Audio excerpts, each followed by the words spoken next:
Fitombavaka ho an'ny firenena narahana antsapiderana makotrika no niarahany filohan'ny Repoblika Andry Rajoelina niompo tamin'ireo vahoaka marobe ary notronon'ireo mpikambana ao anivon'ny governemanta omaly. Mpanakanto ara-pilazantsara teratany vahiny sy teratany malagasy no nanafana ny hetsika izay nantsoina hoe concert de la paix. Vavaka ho an'ny firenena sy fideranan'Andriamanitra izay no tena nahavonina ireo olona tonga nanatrika ny fiderana teny amin'ny kianjan'ny Bare. Natonga manatrika le fety zany le fitombavaka ho an'ny firenena dia ilaina ny firenena hoentina mbavaka. Ny anahy tsy dia le mpihira loatra fa zako mihitsy no ilaina le vavaka. Hoe fankalazana le fetim-pirenena dia mba mijery amin'ny mantsam-piderana anazy koa moa zany dia vavaka ho amin'ny firenena mahafivavahana azy mihitsy fa tsy hoe le mpihira akory ny jerena fa hoe vavaka ho amin'ny firenena so ho an'ny vahoaka malagasy. Fiera malagasy dia ilain'ny Madagasikara koa ny antsapiderana. Rija Rasolondraibe dia Maky Blanchard. Nisy ihany koa ireo mpitondra fivavahana izay nanonona vavaka manokana ho an'i Madagasikara. Mahazo tompany Deraslaza ho anao Jesoa ny voninahitra manakizay mba ianao no hery ny tanindrazanay ary hery ny firenena rehetra. Ho anao Andriamanitra midera sy fankasitrahana ary fisaorana. Eny mpanota tsimendry izahay ka mifona aminao nefa ihany koa mankasitraka anao amin'ny soa rehetra nomenao ny vahoaka malagasy rehetra. Koa miompona foamam-panahy amin'ny malagasy rehetra izahay manandratra izao antsapiderana takariva izao ho voninahitry ny anaranao sy fangatanay ny fahasoavana ilain'ny firenena manontolo ary ilain'ny vahoaka malagasy tsirairay avy. Mba ho tany sambatra tokoa i Madagasikara hoy ny firarian-tsonindreo olona nitafa taminay tonga nanatrika ny lanonana ary nirary soa sahady ny amin'ny fankalazana ny fetim-pirenena izy ireo. Mirary soa ny vahoaka malagasy amin'ny fetim-pirenena amin'ity 26 Juin izao dia samy tahin'Andriamanitra daholo. Mirary soa sy fahasalamana ho antsika malagasy rehetra amin'ity fetin'ny fahaleovan-tena ity. Mirary soa amin'ny malagasy rehetra dia manao fety sambatra daholo dia samy tahin'Andriamanitra.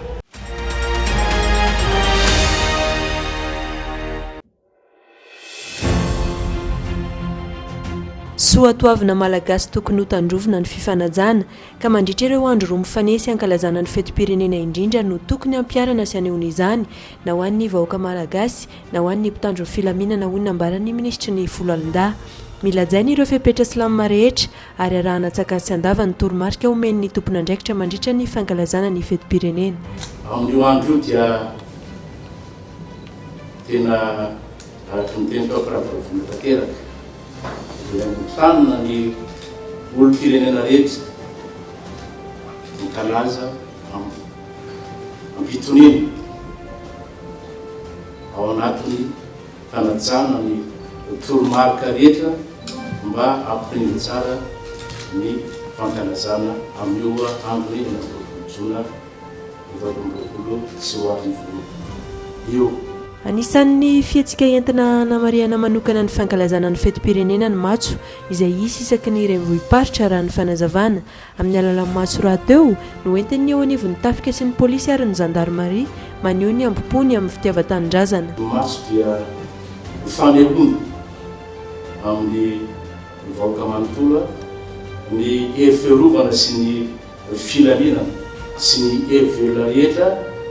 amin'ny fahavononana iaro ny tanindrazana, amin'ny fahavononany iaro ny ampim-panjakana ary anehoany ny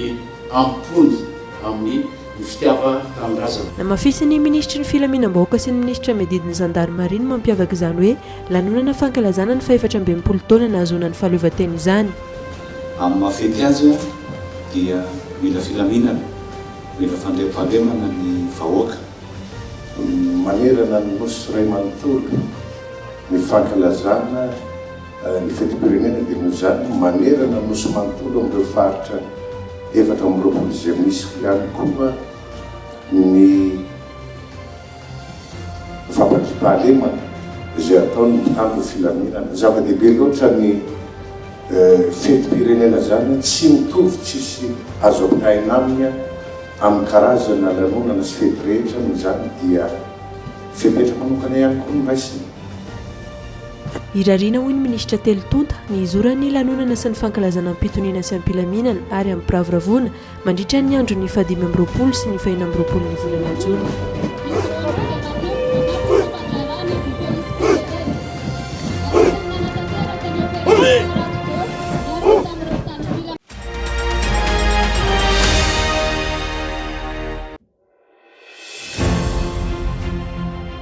Mba izoran'ny fankalazana ny fetim-pirenena Atsakany sy Andavany dia misy ireo fepetra izay apetraky ny eo anivon'ny fitandronan'ny filaminana izay tsy maintsy arahan'ireo olona tonga hanatrika ny lanonana sy hamonjy ireo hetsika mandritra ny andron'ny 15 sy 20 ny volana Jona. Ny amin'ny fepetra izay horaisina no asiana teny. Ny iray voalohany dia mazava ny tanjona fa mba ho tanteraka tsy misy tomika zany hoe ao mpilaminana tanteraka ny fankalazana ny fety-pirenena. Ny faharoa dia tsy tokony isy ny resaka fampotehana na entana zany na ny sanatry ratra indrindrandrindra moa zany famoizana ain'olona dia kendrena tsy isy izany. Ny fepetra ho raisina dia atevenina ireo mpitandro filaminana izay mandray andraiky amin'ny endrika samihafa. Eto zany dia asongadina manokana ny fanampiana isa raha isitsika amin'ity bariaty ohatra dia tena lehibe ny fametrahana ny isa. Ny akoatran'izany ny any amin'ny toerana izay mety ahihina ho mety voatohitohina any amin'ny toerana famatsiana rehetra, famatsiana solika izany na herinaratra dia ahitana mpitandro filaminana hatrany zany miaro an'izy ireny ary indrindra mifizivezena any amin'ny lalam-pirenena sanatria mety misy. Notsindrina manokana ny amin'ireo ray aman-dreny izay hitondra zaza na ho an'ny 15 Jona izany na mandritra ny fijerenan'ny matso sy ny fety eny amin'ny kianjan'ny Barea. Tsika ray aman-dreny tokony andraikitra voalohany amin'ny zanatsika zany. Raha sendra misy ny tsy fahitana zaza dia efa misy dispositif mifanaraka amin'izay. Ny komisara farany akaiky ho an'ny polisy dia ny komisara ihany isan-kemo ny masina. Ny zandary farany akaiky koa dia wakady lalana raha misy zany tsy fahitana zaza afaka manatona an'ireo tsika. Zany hoe angaviana zany olona izay mahita zazavela anatitra ny zaza amin'ny toerana. Mety misy manatra mivantana ihany koa eo akaikin'ny fandefasan'ny ledrona zany dia manatona mpitandro filaminana dia mpitandro filaminana no manatitra azy eo amin'izay fotoana zay. Ampahafantarina trany fa ankoatry ny afomanga dia isy ny atao hoe chaudron izay anehoana karazan-jery soratra ny amin'ny 15 Jona. Isy ny lamina ho amin'ireo lalana ho an'ny eto an-drenivohitra mba hiomanan'ireo rehetra mikasa hanatrika ny fetin'ny fahaleovantena. Ho amin'io fotoana io dia voafetra ny ora isokafan'ny lalana samihafa izay nitondran'ny commissaire de police Ostrom Wench fanazavana misimisy kokoa. Ny amin'ny 15 Jona dia vao maraina dia tapaka tanteraka ny lalana Ranevisiol zany hoe avy eo amin'ny Carleton matonga eo amin'ny statistika orin-dranonosy zany fa misy fandaminana atao eo dia vao maraina dia tapaka ny lalana iny. Araka n'izany dia tsy misy fiara mivezivezy, tsy misy fiantsonana ary ihany koa ny mpivarotra rehetra izay ao anatin'io toerana io dia tsy afaka mivarotra dia nizao zany izy dia efa miomana. Toy izany ihany koa ny mpandeha tongotra rehetra tsy misy lalana amin'io fa dia mivily mankany amin'ny bloc ministériel any amin'ny LMA sy ny ministère ny atitany ihany zany lalana dia mivoaka aty amin'ny ministère ny plan. Amin'ny 12 atoandro kosa manomboka amin'ny 10 atoandro dia tapaka ny lalana rehetra manodidina Anganosy ny Mohamed 5 sy ny lalana makatra amin'ny Antsahamanitra zany dia tapaka daholo mba hahafahan'ny mponina tonga manotrona sy mijery ny afomanga. Tomboka ny tolakandro amin'ny 2 no mikatona ny araben'ny fahaleovantena ho an'ny tolo zany mba afahandrindradrindra ihany koa mianoka amin'ny zay fety rehetra izay atao. Ho an'ny andro ny 20 jona dia ahitana lanonana rososina ao mikanjan'ny bare, ny lanonana ramiaramila izany sy ny podium ny tolakandro. Misy ny tapakila izay hozaraina amin'ireo olona tonga hanotrina izay lanonana izay, ka efa misy ireo toerana voatokana izarana ireo tapakila ahafahana miditra ao mikanjan'ny bare. Zany hoe isy ny filaharana fandraisana ny tike bie zany. Ny fizarana an'io a dia etsy anosy eo akaiky Sena, eo amin'ny Tsimbazaza eo akaiky ny Collège de France na fiangonana, ary eo amin'ny Collège de France eny akaiky ny vavahadin'ny Saint-Michel. Ireo zany toerana iforiana. Tsy misy ny fizarana ny tike aty amin'ny vavahadin'ny Barea. Zany hoe raha ilahatra isika dia avy any tsika ny milahatra. Izay mahazo tike zay vao mahazo miditra mamonjy ny vavahady.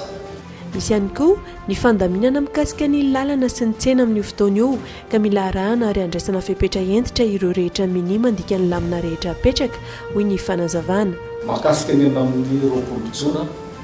dia ny katona daholo ndraiky koa ny lalana rehetra manodidina ny kianjan'ny Barea, ary ny fandaminana rehetra dia manomboka any Tsimbazaza dia efa tapaka ny lalana eny. Toy izany koa ny avy eo Amparibe, ny avy eo amin'ny Oia na amin'ny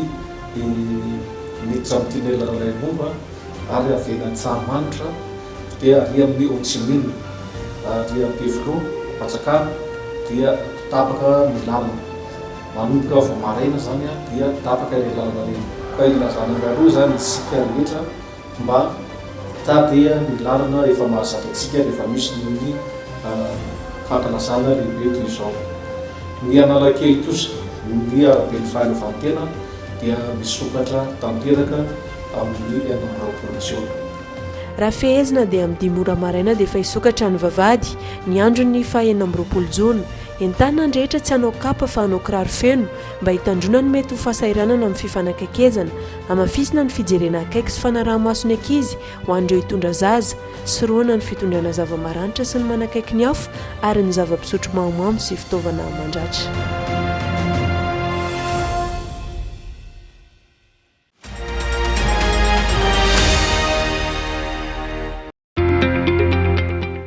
Izy fiakara manodidina ny 200 ariary ny vidin'ny solika amin'ity enimbolana faharoa ny taona 2024 ity, hoy ny ministra ny angovo sy ny akoranavo. Iova ny vidy solika saingy mbola tsy hitovy amin'ny vidiny tena izy amin'ity enimbolana faharoa ity, izany hoe tsy ny mihoatra ny 200 ariary ny fiakarana. Ity réforme amin'ity ndray mitoraka ity zany le hoe mécanisme automatique araka ny fanontanianao teo tohizana ihany zany ny administration des prix. Zany hoe mametraka ihany tsika structure de prix anatina arrêté, mbola misy ihany zany décret hoe administrena les prix fa kosa atao manomboka manaraka ny onjan'ny fiovaovany. Ary zareo akory tsy mangataka amintsika hoe tsy maintsy tonga dia le vérité des prix zay avoaka ny calcul ny appliquena, fa tokony ovaovana arakaraka le ataontsika hoe les structures de prix, iny zany le mampiseho ny vérité des prix sy les prix misy eny amin'ny pompe. Ary mazava le fanazavana teo hoe plafonnena à plus ou moins 200 ariary zany le izy. Zay le plafond plus ou moins 200 ariary zay midika meko ohatra tena tsotrotsika, ohatra hoe mandeha zao rekady ka ataontsika hoe 300 ariary le écart entre les prix misy sy ny anina, dia tsy le 300 zany ny appliquena fa plafonnena. Dia raha ohatra indray le izy ka midina koa ohatr'izay, raha tokony hidina 500 ariary dia tsy voatery tonga dia ampidinina 500 ariary fa mety ampidinina 200 ihany. Zay le plafond zany hoe ao anatin'izay. Fepetra napetraky ny facilité élargie de crédit sy ny facilité pour le résilience et la durabilité no nahafahany Madagasikara ny sitraka fanampiana avy amin'ny Fonds monétaire international, vola mitetina fito amby 37 tapitrisa $, sy 127 tapitrisa $, hoy hatrany ny fanampanazavana. Efa ndravina ihany koa ny disadisa teo amin'ireo kompania mpitateran-tsolika sy ny fanjakana malagasy raha ny nambaran'ny ministra, vola mitetina 2.7 miliara ariary no trosan'ny fanjakana malagasy any amin'ireo kompania mpitaterana tamin'ny volana May lasa teo.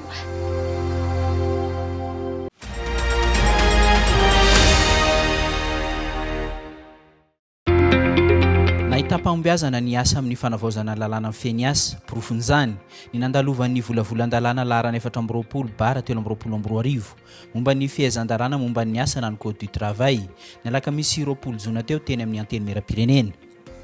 Ny fantaniana ity lalàna ity izay toy ny asam-bomera izay nandraisan'ny ekipa teknika avy amin'ny ministera ny asa fampananana asa ary ny asa-panjakana voakasika amin'ny vantana tamin'ny fandiniana sy fandalinana misimisy kokoa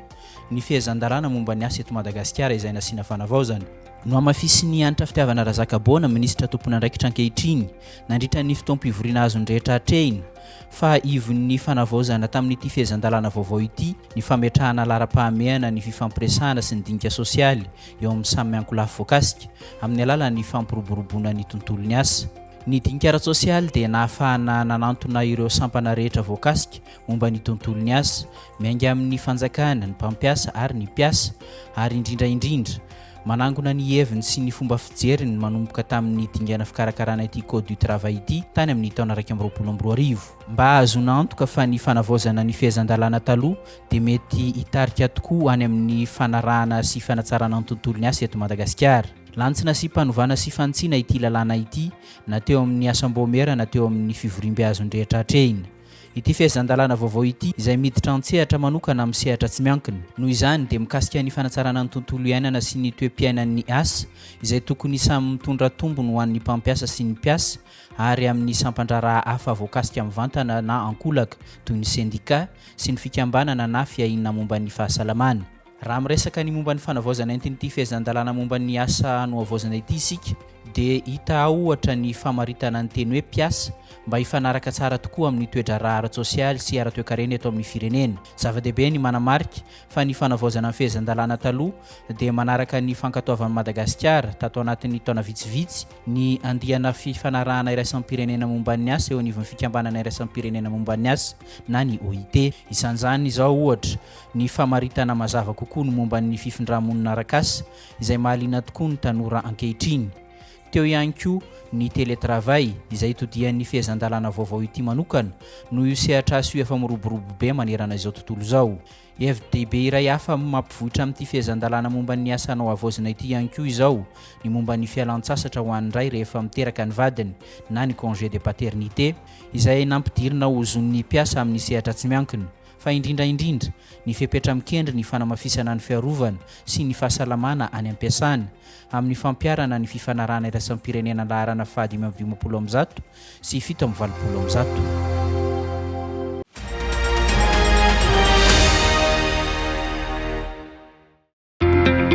Maro ny tanora mirendreny fotsiny amin'izao fotoana, hoy ny tanora iray nanaovana fanadihadiana na manana mari-pahaizana na ireo tsy nianatra. Maro ihany koa ny manana viana nefa amin'ireo nahavita fianarana mirendreny ireo saingy tsy afaka manao zavatra noho ny tsy fisian'ny vola. Mbola olana sedran'izy ireo ihany koa ny tsy fisian'ny tosika amin'ny manodidina azy. Toa ny iray aman-dreny ohatra tiany hanaraka ny zavatra nataony taloha ny ankizy ankehitriny nefa tsy mifanaraka amin'ny vanim-potoana amin'izao intsony izany raha ny fanehoan-kevitra. Be dia mihitsy ny olana fa raisiko ohatra voalohany indrindra aloha tonga dia hoe miainga avy amin'ny tokantrano satria avy ao ny ipoiran'ny tanora voalohany na miainga avy amin'ny zazakely ny ray aman-dreny aloha mety hoe fitaizana taloha no taizana anazy dia eritreretiny hoe izany tokony hitondrana zanany dia raha manana hevitra vaovao ilay zanany dia ohatrany hoe tsy avela fa hoe tsy maintsy mianatra tsy maintsy tia fa efa tiany nataonay dia lasa tarakely izy manaraka izany ny olana amin'ny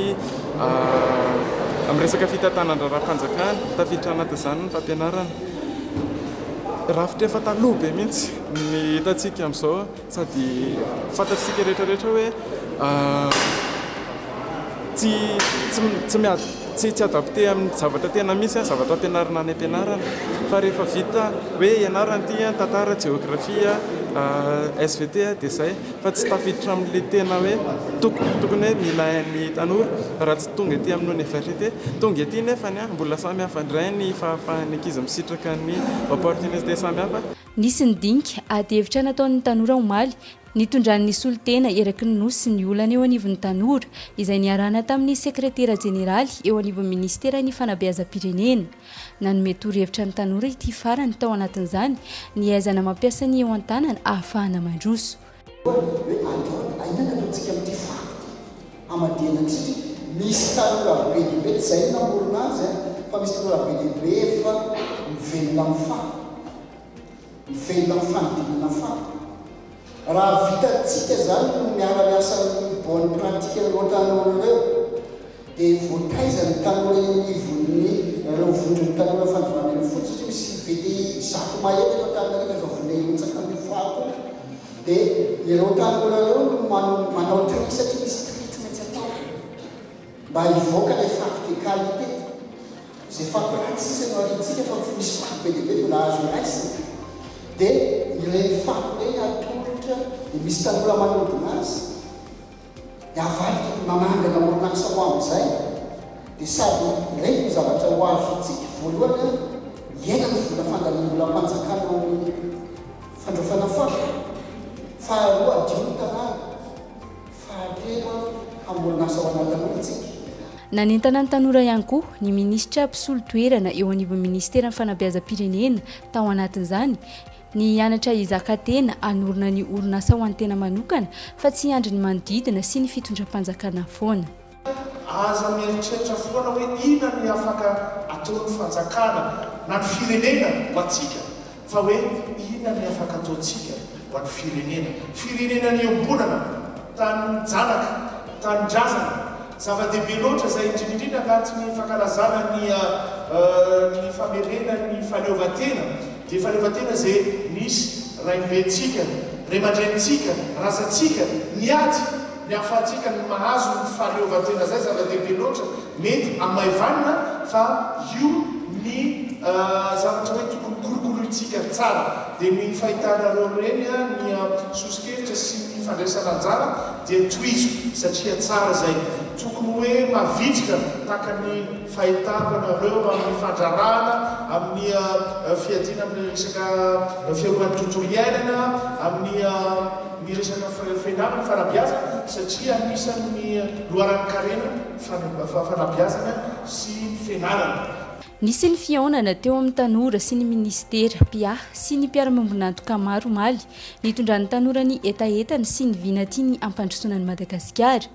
hoentina any amin'ny sommet de l'avenir moa ny votoatin-kevitra tapaka omaly raha ny fanazavana nangatahany teo zany hoe mba ho tafiditra anaty le discussion tokony avoaka amin'ny septembre ny fananganana zany isamparitra mba ho voaray daholo fa tsy hoe hitangoriny ho an'ny olona eto an-tanora eto andrenivohitra daholo ny opportunité rehetrarehetra fa mba ho voaray sy sitraka daholo so mba tena sy ny décision ho avy zany mba tena ho amany filan-tanora tokoa fa tsy hoe zavatra diniana tsy nilana tanora dia lasa tsy nandaitra le izy ohatra ny zavatra rehetrarehetra efa nisy hatramin'izay amin'ny volana septambra ho avy izao moa ny sommet de l'avenir na dinikiny ho avy io no tanterahana any Amerika ka handray anjara amin'izany i Madagasikara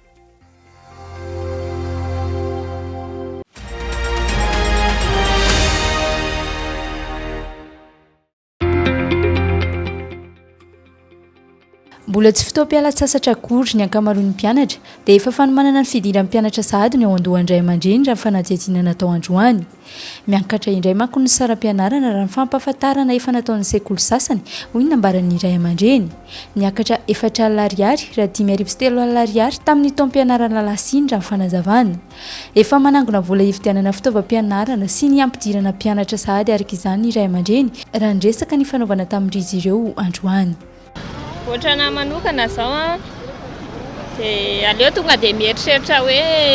fidiran'ny mpianatra no imasoana fa le fialatsasatra tsy dia maninona na tsy atao tsy maintsy makany amin'ny fanondran-tananarana aloha vola fa fialatsasatra zany aloha hafa ny taloha dia hafa ny amin'izao izao zany tena efa mafy be mihitsy zany ny anary izay anankiray izay dia 175 ny écolage teo dia zao lasa miakatra 200,000 miditra indray zany tao-pianarana manaraka dia 200,000 indray ny écolage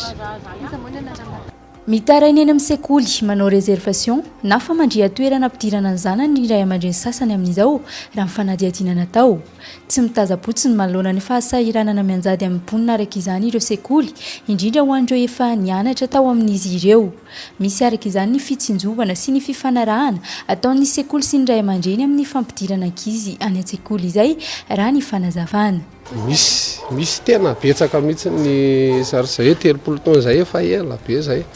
betsaka ny ray aman-dreny mpianatra taloha mitondra ny zanak'izy ireo manao fahalalana eto aminay eto dia efa misy ny fijerevana an'izay manokana ihany koa zany tsy maintsy hojerena zay zay enik'izay hoe fifampirarana zany misy zany taratasy misy engagement finoana aty aminay raha ohatra hoe manahirina hoe ny droit d'engagement ny droit d'inscription zay manahirana tsy dia olona zany zay fa reo olona manoratra anareo zany efa omenay fotoana efa misy zany ny daty hoe iverenany zareo indray eto aminay eto zany dia arakarak'izay hoe fotoana ifanomezan'izay ny iverena raha tsy ahivina amin'ny fahasiviny volana septambra 2024 ny fidirana amin'ny taom-pianarana 2024 sy 2024 ary farana ny faharoapolo ny volana jona 2024 raha ny tetiandro mpampianarana navoaka ministeran'ny fanabeazam-pirenena tamin'ny volana may lasa teo mizara 5 izay taom-pianarana izay raha ny navoaka ny ministera hatrany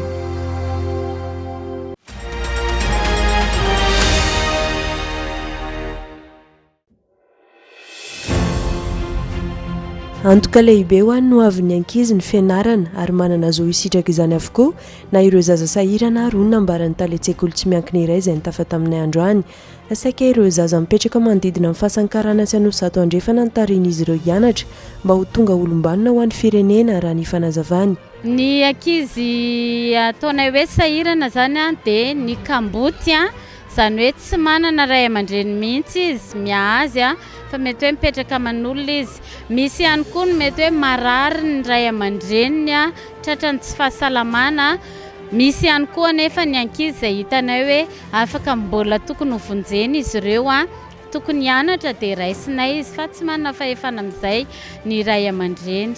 zany hoe tsisy tombo sy ala mihitsy zany ao am-pianarana ho an'ny ankizy atao hoe tsy mandovola izy a fa izahay manokana ihany mahafantatra hoe reto ilay tsy mahefa dia reto ilay mianatra fotsiny misedra olana ny mpanabe ny anivon'ny sekoly mandritra ny fotoana fanabeazana asaingo loza mitatao ho azy ireny ny famelana ireny zaza ireny irenireny sy ivangabao ka mila raisina an-tanana anisan'ny zavatra anankiray tena mahontsany fo dia izao hoe misy ankizy miditra any am-pianarana kanefa mamondrongony izy dia roana ary zareo a dia izay ny tena fanenenako indrindra eo amin'ny fiainana ny mandroaka ny ankizy maditra satria ety anivon'ny sekoly misy anay raha voaroana tsy mianatra ny ankizy tonga ny dia very lasa dalo izy a mpifoka rongony izy a teraka tsy manambady izy anisany mety mampihiba ny lafin'ny fampianarana eto Madagasikara ny fanaovana ny asan'ny mpampianatra ho filatsy mahita ka lasa tsy zarizary ny fampianarana lesoka azo arenina tsara sy anairan'izy ireo ny fitondram-panjakana izany ny tontolo fampianarana eto Madagasikara tena hoe mandringa raha ho anay manokana satria hitantsika rehetra fa somary ambany zavatra ny fampianarana kanefa tena hoe hain'ny firenena le izy a dia ny mpampianatra ihany koa zany a lasa raisin'ny olona hoe faralahan'asa ny mampianatra any hoe zay tsy mahita atao sisa ny mampianatra amin'ny ankapobeny satria eo anivony atao hoe sarany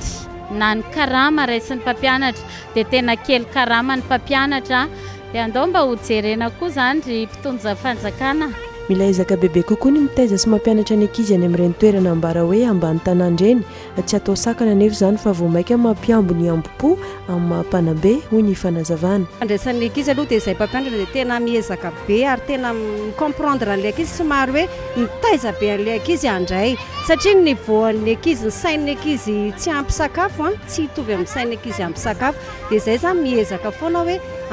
tsy maintsy ataontsika izay hitovizan'ny zaza rehetra dia ny tanjonay tsy latsa-danja amin'ny hafa mpianatra ao amin'ny soa miay ankizy sahirana eo amin'ny 520 eo ity sekoly tsy miankina ity ary efa nahatratra 13 ireo zaza tafita tao amin'ny sekoly raha ny fanazavana hitoy hatrany ny fiahiana ara-tsosialy ireo zaza sahirana eny anivon'ny fiainana